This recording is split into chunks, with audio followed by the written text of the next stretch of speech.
Why does Coello have more points than Tapia? What are the differences between the ranking and the race? What will happen with the ranking the next season with the merger of the World Padel Tour and Premier Padel? Hello top players, I'm Pablo and I welcome you to a new 4Set. You have asked me many times about the ranking. Why is Coello ahead of Tapia? What is the point difference on the ranking? The time has come for us to understand how the ranking works and the differences between the race. The World Padel Tour has its own ranking that determines the positions of the player, so we can know who is number 1 or who is the number 25. First of all, each World Padel Tour tournament distributes different points. First of all, there are the Open 500. There, each champion player gets 500 points, a semi-finalist 180 points, or a player eliminated in the first round 18 points. Then there is the Open 1000 that is the majority of the tournaments. Each champion player gets 1000 points, a semi-finalist 360 or a player eliminated in the first round 35. We also have a total of 5 Masters tournaments this season, where each champion player gets 2000 points, a semi-finalist 720 points or a player eliminated in the first round 70 points. Throughout the season the players add up the points that they get in each tournament. But in the race, in the first day of the season,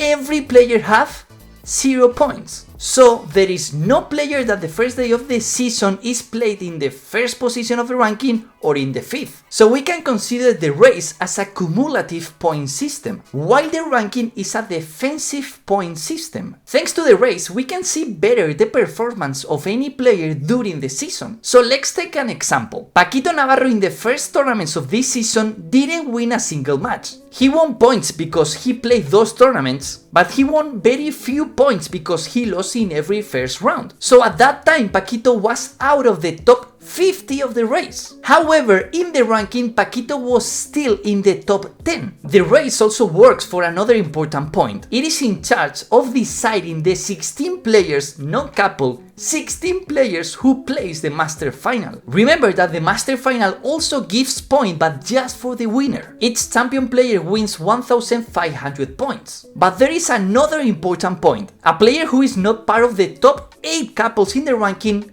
can win an extra point. But how? By beating one of the top 8 couples in the ranking. Let's see a real example. Leo Asburger and Tino Libac in the tournament of La Rioja were wildcards of the tournament because they only had 314 points. They beat Tello and Paquito, the number 4 couple of the tournament, in the round of 16. So for eliminating a couple like Tello and Paquito, they are a bonus of 40 points each. I think the race is understood, isn't it? If you have learned something new in this video, please subscribe to the channel. Remember that in the race all the players start the season with 0 points, and they only add points depending on their performance on each tournament. But the ranking doesn't work like that. How can we know at the beginning of the season who is placed in the 1st or in the 7th position? Using the ranking, not the race. The first thing that we have to understand from the ranking is that it doesn't value the points from a single season. The ranking takes into account the points obtained in the last 52 weeks. And as 52 weeks is a year, the ranking takes into consideration the points obtained in the last year. So if today is June 1st, the ranking will take into consideration the points obtained from the June 1st of 2022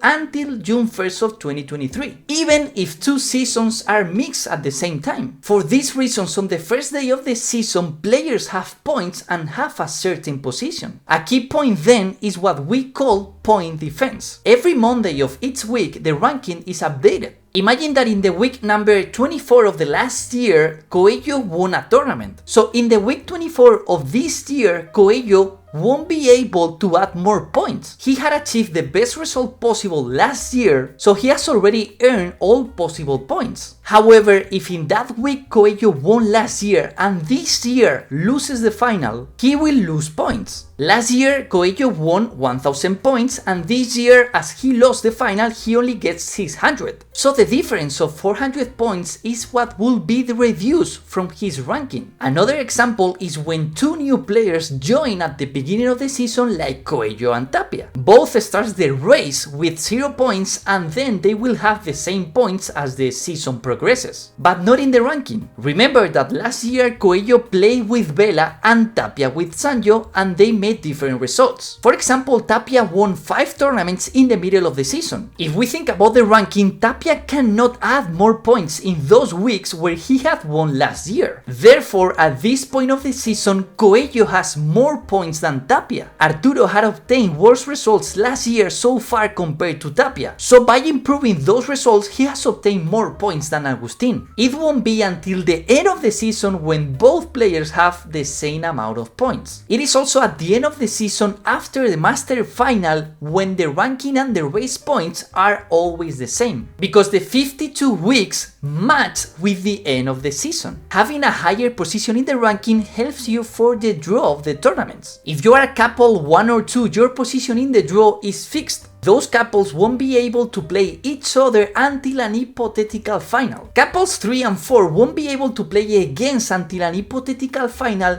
but obviously they can play against the number 1 or the 2 in the semifinals. And up to the couple 8 in the ranking, the benefit you get is that you avoid any match against the top 8 couples until the quarterfinal round. Is it possible for a player to be in the 10th position in the ranking and to be number 30 in the race? Yes, this is the example we saw before with Paquito, and it can be the other way around as we saw with Leosburger and Tino Libac. However, in addition to the World Padel Tour ranking, there is also the International Padel Federation ranking, because the FIP has its own tournaments, among which are the Premier Padel tournaments. To give an example, in the FIP ranking, Lebrón and Galán are still the number 1s. In the 3rd position is Martín Dineno, and for example, Tapia is placed in the 12th position. What will happen next season with the merger of World Padel Tour and Premier Padel? What ranking will have value? Here, nothing is known yet and there are many theories. I will tell you as soon as I know what happens in the end. So don't forget to subscribe and leave a comment if you have any doubt regarding all this. Thank you for watching the video and see you in the next one.